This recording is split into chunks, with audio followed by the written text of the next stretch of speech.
Hi everyone, I am Rishu. I welcome you back to my channel, and in this video we will talk about the different types of rating scales. Types of measurement scale I have already discussed in a separate video and I am sure आपने वो video भी देख लिया होगा और अगर नहीं देखा है तो आई वुड सजेस्ट कि आप पहले वो वीडियो जाकर देख लें जिसमें कि मेजरमेंट स्केल्स क्या होते हैं उनके बारे में मैंने बात किया है, जिसमें कि आपके nominal, ordinal, interval and ratio scales, ये 4 स्केल्स के बारे में मैंने आपको बताया है, तो बहुत इंपॉर्टेंट है उनको जानना। अगर आप डिटेल में इसे समझना चाह रहे हैं तो आई वुड सजेस्ट कि आप मेरी वो वीडियो जाके देख सकते हैं। रेटिंग और रैंकिंग स्केल्स भी होते हैं जिन पे मैं एक और वीडियो बना दूंगी। तो रेट करना क्या होता है, जैसे हम किसी भी चीज़ को रेट करते हैं। सपोज आप एज अ कस्टमर कहीं आपने सपोज मैकडोनल्ड्स या बर्गर किंग विजिट किया, तो उसके बाद खाने के बाद आपको एक सिंपल फीडबैक फॉर्म मिलेगा जिसपे कि आपको बोला जाएगा कि please rate this restaurant out of 5। तो आप कुछ रेटिंग्स देते हैं, जैसे you rate that restaurant 4 out of 5 और 3 आउट ऑफ 5। ठीक है, तो वो आपने क्या किया, रेटिंग्स दे दी। ठीक है, और रैंकिंग क्या होती है, जब आप रैंकिंग कर देते हैं, रैंक्स पर रखते हैं, जैसे मैंने किसी को फर्स्ट रैंक पे रखा या सेकंड रैंक पे रखा। ठीक है, तो इस तरीके से रैंकिंग और रेटिंग आपकी डिफरेंट होती है। पर्पस क्या होता है आपका रेटिंग स्केल्स का,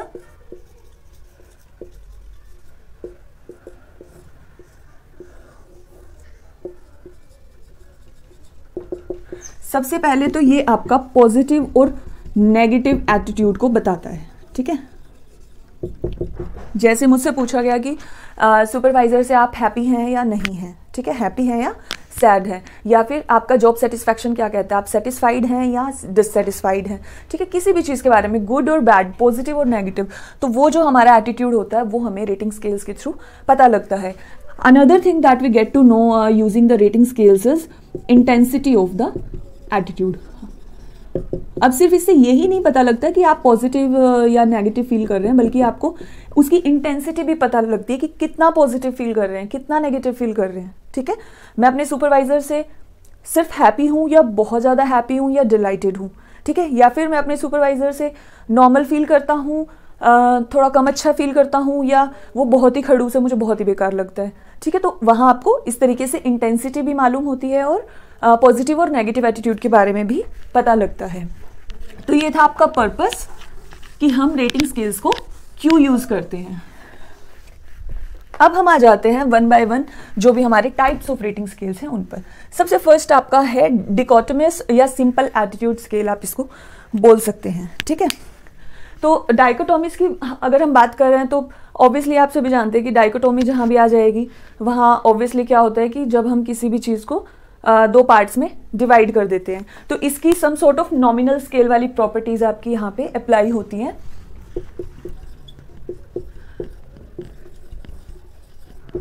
नॉमिनल स्केल में हमने क्या पढ़ा था, हमारे पास 2 रिस्पॉन्स ऑप्शंस होते हैं। ठीक है, तो वैसा ही यहाँ पे होता है सिंपल एटीट्यूड स्केल में। ये मैं कहूँगी कि आपका सिंपलेस्ट स्केल है, आप इसको इस तरीके से याद रखिए। और दूसरा डाइकोटोमिस को अगर आप याद रखना चाह रहे हैं तो डाइकोटोमी आपकी जैसे 2 पार्ट्स में डिवाइड करती है, ऐसे ही सिंपली आपको स्टेटमेंट दे दी जाती है और उसके सामने 2 रिस्पॉन्स कैटेगरीज रख दी जाती हैं, जिसमें से आपको किसी एक को सिंपली टिक करना होता है या सर्कल करना होता है। इस तरीके से आपको एक क्वेश्चनर दिया जाता है। तो ये आपका कहाँ यूज होता है, पर्पस क्या होता है इस स्केल का। सपोज आपका क्वेश्चनर बहुत ही लार्ज है, लॉन्ग है। ठीक है, तो उसमें भी यूजुअली रिसर्चर इस तरह के क्वेश्चंस को पुट करते हैं, स्टेटमेंट्स को पुट करते हैं। या अगर जो आपके रिस्पोंडेंट जो हैं वो बहुत ज़्यादा एजुकेटेड नहीं है, उनसे हमें सिंपली क्वेश्चंस पूछने हैं, तो भी हम इस तरह के स्केल को यूज़ कर सकते हैं। या फिर कुछ जैसे एचआर की अगर मैं बात करूँ तो JDIs वगैरह होते हैं, जॉब डिस्क्रिप्शन इंडेक्स, तो उसमें भी इस तरह से आप यूजुअली यूज़ करते हैं सिंपल एटीट्यूड स्केल्स को, क्योंकि उसमें हम JDI में क्या करते हैं, जैसे कि पे रख दिया, प्रमोशन रख दिया, इस तरीके से वर्किंग कंडीशंस रख दी। हम सिंपली कुछ स्टेटमेंट्स या कुछ पॉइंट्स रखते हैं और उसके सामने सपोज मैंने लिख दिया कि सेटिस्फैक्ट्री या डिससेटिस्फैक्ट्री। तो अब एम्प्लॉय को क्या करना है, सिंपली क्लिक करना है। कोई चीज़ डिससेटिस्फैक्ट्री है तो यहाँ पे कर देगा, सेटिस्फैक्ट्री है तो यहाँ पे कर देगा। इससे चीज़ें क्विक होती हैं, कंस्ट्रक्ट करने में भी आसानी होती है और फिर बाद में इसको कैलकुलेट करने में भी आसानी होती है रिसर्चर को, रिस्पोंडेंट को भी फिल करने में आसानी होती है। तो इस तरह का जो सिंपल स्केल है वो हमारा सिंपल एटीट्यूड स्केल्स है। तो आप एक चीज़ समझिए, मैं आपको पर्पस इसलिए बता रही हूँ कि ये चीज़ें कौन सा स्केल किस कंडीशन में यूज़ होता है वो मैं इसलिए समझा रही हूँ, क्योंकि अगर आप एक रिसर्चर हैं तो मोस्ट प्रोबेबली चांसेस रहेंगे साइनॉप्सिस के दौरान या थीसिस सबमिट करते हुए वाइवा में आपसे हो सकता है कि ये पूछा जाए, या इंटरव्यूअर आपको ये कह दे कि आपने ये स्केल क्यों यूज़ किया या ये स्केल क्यों नहीं यूज़ किया। You should know the reason, ठीक है। ऐसा नहीं कि आप ये बोल दें कि सॉरी सर आगे से या अभी मैं अपनी स्टडी में इसको इंट्रोड्यूस कर दूंगा, या हाँ सर मुझे करना चाहिए था। नहीं, you should be sure about what scale you are using and why you are using that, ठीक है। तो इसलिए आप ये चीज़ समझिए कि हम पर्टिकुलर स्केल को क्यों पढ़ रहे हैं और क्यों उसको यूज़ करते हैं। नेक्स्ट आपका आ जाता है कैटेगरी स्केल। अब कैटेगरी स्केल देखिए, हर एक स्केल पिछले वाले स्केल से कुछ ना कुछ एडिशन या ना किसी तरीके से रिलेटेड मिलेगा, तो इसमें आपको आसानी रहेगी याद करने में भी। उसी तरीके से आप समझिए उसी सीरीज में कैटेगरी स्केल। अब आपका क्या होता है, यहां आपके 2 रिस्पॉन्स ऑप्शंस थे, कैटेगरी स्केल में क्या हो जाएंगे, मल्टीपल रिस्पॉन्स ऑप्शंस, ठीक है। This is the only difference between both of the scales. वहां आपके सिर्फ 2 ऑप्शन थे रिस्पॉन्स ऑप्शन, जैसे येस और नो, एग्री डिसएग्री, इस तरीके से। बट कैटेगरी स्केल में हम यूजुअली क्या करते हैं कि बहुत ज़्यादा रिस्पॉन्स ऑप्शंस रखते हैं, जैसे 6-7 रख दिए या 2 से ज़्यादा कितने भी रख दिए, ठीक है। इसका अगर मैं आपको एग्जांपल दूं तो जैसे आपने बहुत सारे फॉर्म्स भरे होंगे, मतलब बहुत सारी फील्ड्स में इस तरीके की इंफॉर्मेशन ली जाती है। जैसे कि सपोज मैंने आपसे पूछा what is your highest education, ठीक है। उसमें मैंने से I have kept PhD, MBA, BBA, 12th and 10th। मैंने यहाँ पे 5 रिस्पॉन्स ऑप्शंस रख दिए हैं। अब आपको सिंपली क्या करना है, रिस्पोंडेंट को क्या करना है, किसी भी एक पर टिक करना है। अगर वो PhD है तो इसको कर देगा, 12th है तो इसको कर देगा, ठीक है। इस तरीके से आपके यहाँ 2 और मोर मल्टीपल रिस्पॉन्स ऑप्शंस होते हैं, डिफरेंट कैटेगरीज होती हैं जिसमें से कि रिस्पोंडेंट को सेलेक्ट करना होता है। ये भी आपका यूजुअली जो है एक सिंपल स्केल ही माना जाता है, जो कि ईजी होता है कंस्ट्रक्शन में और यूसेज में। नेक्स्ट आपका आ जाता है लिकर्ट स्केल। अब लिकर्ट स्केल ऐसा स्केल है, आई गेस इसको समेटेड रेटिंग मेथड भी बोला जाता है, समेटेड रेटिंग स्केल भी बोल सकते हैं आप इसको। तो लिकर्ट स्केल जो है वो आई गेस इतना कॉमन है कि आपने कहीं ना कहीं ज़रूर सुना होगा या देखा होगा या पढ़ा होगा। तो लिकर्ट स्केल क्या होता है, जहां आप स्ट्रॉन्गली डिसएग्री से स्ट्रॉन्गली एग्री तक अपने कॉन्टिनम को रखते हैं, ठीक है। यहां से स्टार्ट होता है आपका और स्ट्रॉन्गली एग्री पर खत्म होता है। तो इसके बीच में अब आप कितने भी रख सकते हैं। अगर आप इसमें सिर्फ न्यूट्रल रख रहे हैं बीच में, तो ये क्या हो जाएगा आपका 3 पॉइंट स्केल, ठीक है, क्योंकि आपने सिर्फ इसमें 3 रिस्पॉन्सेज रखे हैं। अगर आप इसमें यहाँ पे ये भी डाल देते हैं सिर्फ डिसएग्री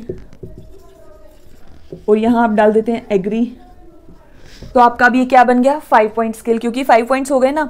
ये अब किस लिए होता है, ये बहुत स्केल को और ज़्यादा सेंसिटिव बना दिया गया है, ठीक है। अब देखिए पहले हमने बात की थी सिर्फ एग्री और डिसएग्री की, अब हमने सेंसिटिविटी को कैसे बढ़ा दिया, हमने ऑप्शंस को इंक्रीज कर दिया, जिससे कि हम इंटेंसिटी को और अच्छे से पता कर सकते हैं। सपोज मैंने यहाँ पे स्टेटमेंट रखी, दिस वॉज माई स्टेटमेंट, जिसको मुझे एम्प्लॉई का एटीट्यूड इस स्टेटमेंट के रिगार्डिंग चेक करना था। तो सपोज उसने लिखा एग्री, ठीक है, तो उसने स्ट्रॉन्गली एग्री नहीं लिखा, जिससे कि हमें ये पता लग रहा है कि वो अपनी जॉब से प्यार तो करता है बट बहुत ज़्यादा प्यार नहीं करता। और इसी की बजाय अगर वो स्ट्रॉन्गली एग्री करता या सपोज स्ट्रॉन्गली डिसएग्री करता, तो इसका मतलब क्या है कि वो अपनी जॉब से बहुत ज़्यादा डिसअपॉइंटेड है, ठीक है। तो अब इसमें एक 7 पॉइंट भी आप बना सकते हैं, जैसे कि स्ट्रॉन्गली डिसएग्री और डिसएग्री के बीच में आप माइल्डली डिसएग्री लिख देंगे। इसी तरीके से आप एग्री और स्ट्रॉन्गली एग्री के बीच में माइल्डली एग्री लिख देंगे, ठीक है। इससे अभी आपका 7 पॉइंट स्केल बन गया, जिसमें कि strongly disagree, mildly disagree, disagree, neutral, agree, mildly agree and strongly agree. तो इस तरीके से जो आपका ये स्केल है, ये आपका 3 पॉइंट से 9 पॉइंट तक का बनाया जा सकता है, ठीक है। ये अब डिपेंड करता है रिसर्चर पे कि उसको कितनी इंटेंसिटी मेजर करनी है, उसका स्टडी क्या है, टॉपिक क्या है, ठीक है, इन सब पे डिपेंड करेगा।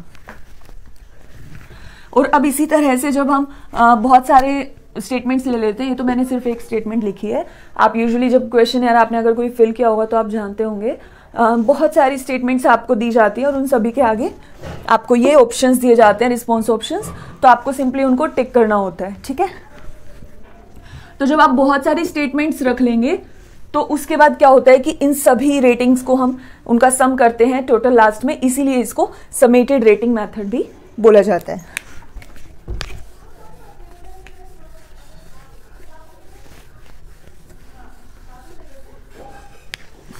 ठीक है जी, अब आते हैं 4th पे, semantic differential scale. Semantic differential scale क्या होता है, इसको आप समझने के लिए आप ये समझें कि बाइपोलर एडजेक्टिव्स,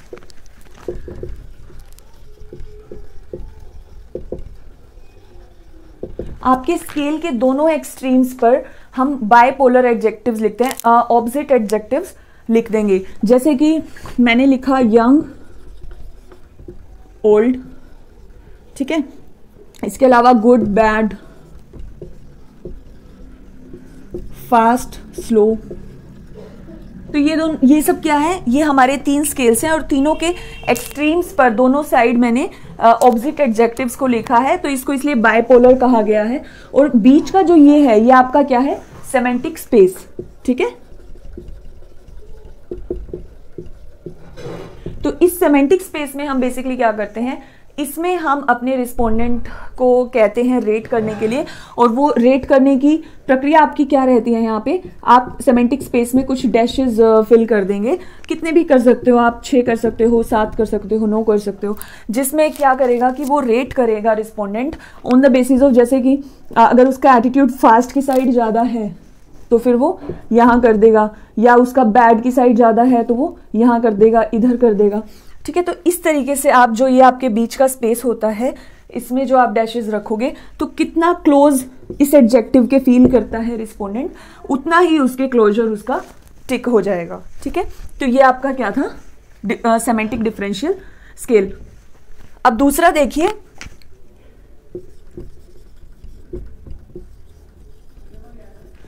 न्यूमेरिकल स्केल भी आपका यहीं से निकल के आता है। न्यूमेरिकल स्केल में क्या होता है, आपके सेम वही चीज़ रहती है कि बायपोलर एडजेक्टिव्स दोनों एक्सट्रीम्स पर रहेंगे, बट उसमें जो ये डैशेस हैं, यहाँ डैशेस ना होके हमारे नंबर्स आ जाएंगे, ठीक है। जैसे कि मैंने यहाँ पे रख दिया 1 2 3 4 5 6। तो जब नंबर इस तरीके से रख देंगे हम, तो उसके बाद क्या हो जाएगा कि हमें ये थोड़ा सा बाद में कैलकुलेट करने में इजी हो जाएगा, कि चाहे हम मीन कैलकुलेट कर रहे हैं या स्टैंडर्ड डेविएशन कैलकुलेट कर रहे हैं, ठीक है, उसमें हमारे लिए इजी हो जाता है। तो इसमें रिस्पोंडेंट क्या करेगा, जितना भी क्लोज, सेम प्रोसेस चलेगा आपका, वो जितना भी क्लोज फील कर रहा है इस एडजेक्टिव के, उतना ही क्लोज जो भी नंबर होगा उसको वो सेलेक्ट कर लेगा, ठीक है। तो ये आपका हो जाता है न्यूमेरिकल स्केल। और इसमें अगर आप यहाँ पे 5 नंबर्स रख रहे हैं, 5 रिस्पॉन्स ऑप्शंस रख रहे हैं, तो इसको 5 पॉइंट न्यूमेरिकल स्केल बोला जाता है। अगर आप 7 रिस्पॉन्स ऑप्शंस रखेंगे तो उसको 7 पॉइंट न्यूमेरिकल स्केल बोला जाएगा। तो ये होता है आपका न्यूमेरिकल स्केल।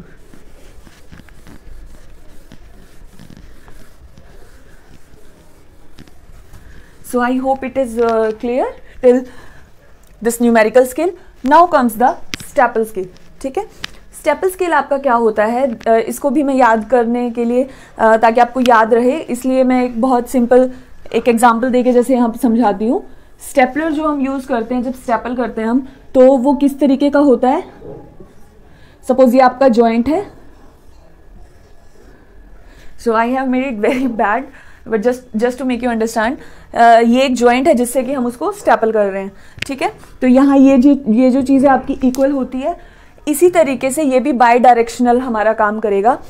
पिछले दोनों स्केल्स में हमने क्या किया था, हमारे यहाँ पर दोनों एडजेक्टिव्स को रखा था हमने, ऑपोजिट एडजेक्टिव्स को, यहाँ पे हम क्या करेंगे, एडजेक्टिव बीच में रहेगा, ठीक है, यहाँ साइड्स में था।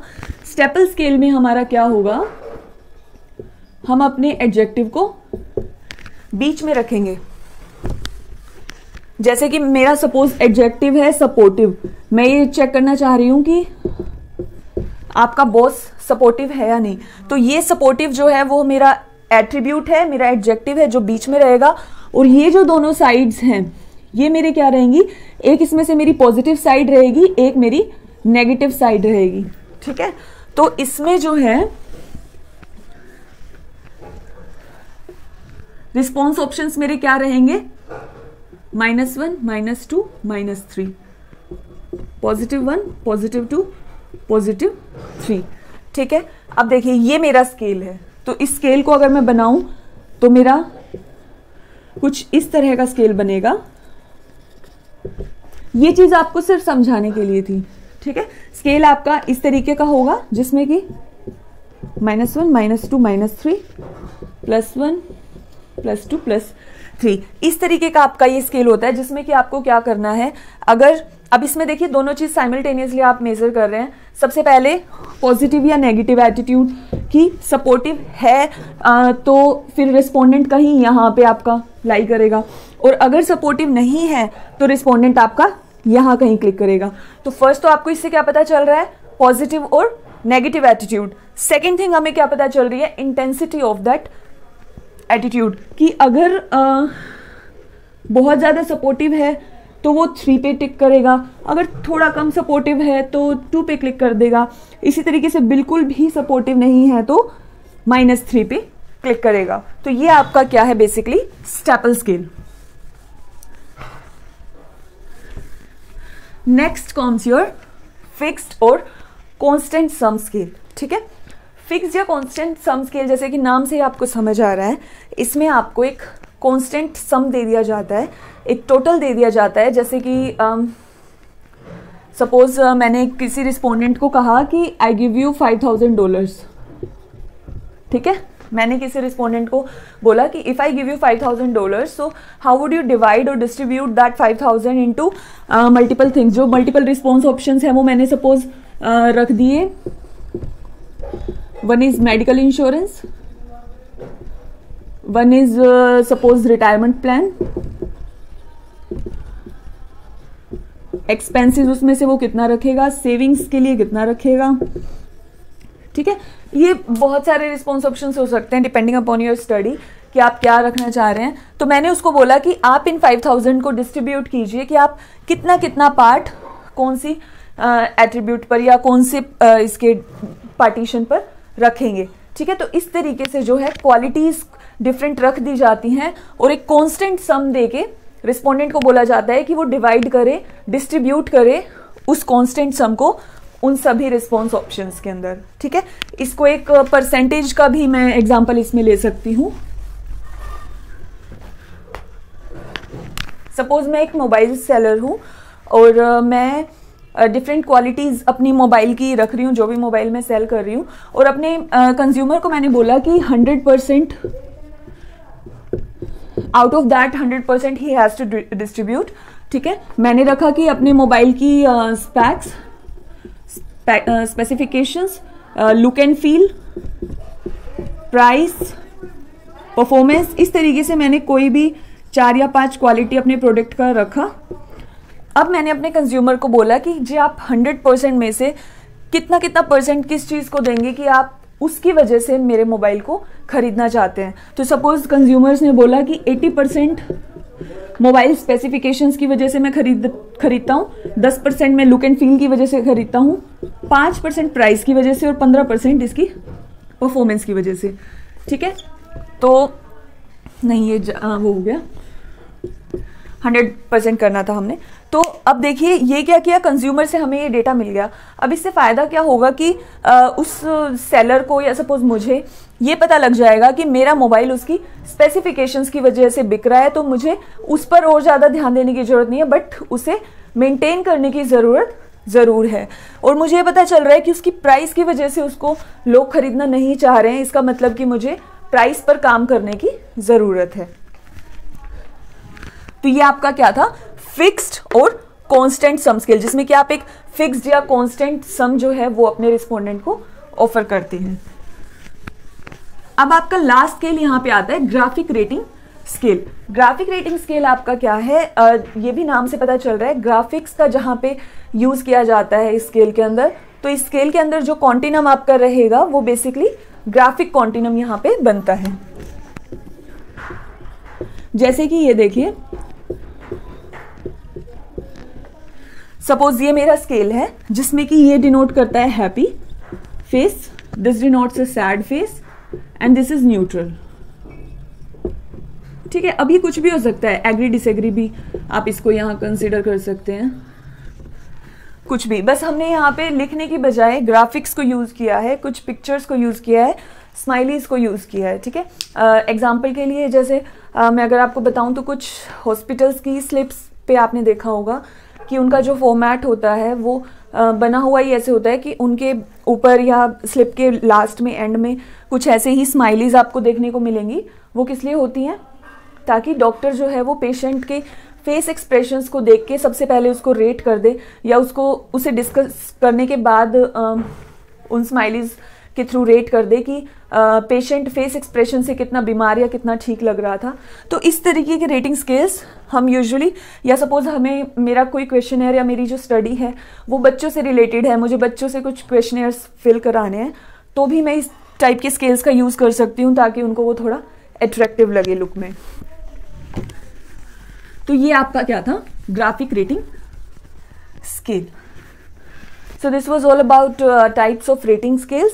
अगर इसके अलावा भी कोई भी रेटिंग स्केल आप समझना चाहते हैं तो आप कमेंट सेक्शन में मुझसे पूछ सकते हैं, और रैंकिंग स्केल्स पे मैं अलग से एक वीडियो बना दूंगी जिस पे आप रैंकिंग स्केल्स को, जिसके थ्रू आप समझ सकते हैं। So if you found this video informative, please like, comment and share with your friends, and do subscribe my channel. Thank you for watching.